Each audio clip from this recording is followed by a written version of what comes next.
విజయవాడలోని జిల్లా జైల్లో ఉన్న మాజీ ఎమ్మెల్యే వల్లభనేని వంశీ బ్యారక్ కు అధికారులు పరదాలు కట్టినట్టు తెలిసింది. భద్రతా చర్యల్లో భాగంగానే ఈ నిర్ణయం తీసుకున్నట్లు సమాచారం. గన్నవరంలోని టీడీపీ కార్యాలయంపై దాడి కేసులో న్యాయస్థానం రిమాండ్ విధించగా జైలు అధికారులు ఆయనకు 1వ నెంబర్ బ్యారక్లో గదిని కేటాయించారు.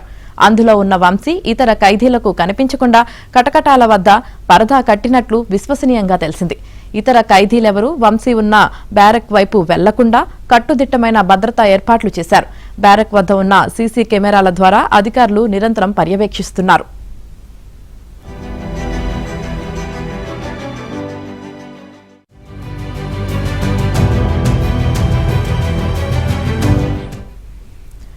అటు ఈ కేసులో ముదునూరి సత్యవర్ధన్ను ఇవాళ న్యాయాధికారి ముందు ప్రవేశపెట్టడానికి పోలీసులు రంగం సిద్ధం చేశారు. వంశీ ప్రణాళికలతో ఆయన అనుచరులు తనను బెదిరించి కిడ్నాప్ చేశారని, టీడీపీ కార్యాలయంపై జరిగిన కేసులో తనకు సంబంధం లేదని చెప్పించారని సత్యవర్ధన్ పోలీసులకు వాంగ్మూలమిచ్చారు. ఈ వాంగ్మూలాన్ని న్యాయాధికారి ముందు చెప్పాల్సి ఉంటుంది. దీనికి సంబంధించి పోలీసులు చీఫ్ మెట్రోపాలిటన్ మెజిస్ట్రేట్ కు లేఖ రాశారు. సత్యవర్ధన్ నుంచి వాంగ్మూలాన్ని నమోదు చేసుకునేందుకు అవకాశం ఇవ్వాలని పేర్కొన్నారు. దీనిపై సీఎంఎం కోర్టు ఇవాళ నిర్ణయం తీసుకునే అవకాశాలు ఉన్నాయి.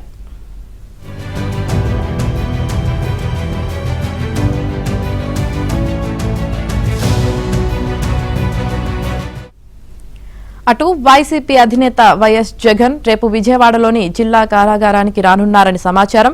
రిమాండ్ ఖైదీగా ఉన్న వంశీని ఆయన పరామర్శిస్తారని తెలిసింది. ప్రస్తుతం జగన్ బెంగళూరులో ఉన్నారు. ఆయన రేపు గన్నవరం విమానాశ్రయానికి చేరుకుంటారు. అక్కడి నుంచి నేరుగా గాంధీనగర్లోని జైలుకు వెళ్తారని సమాచారం.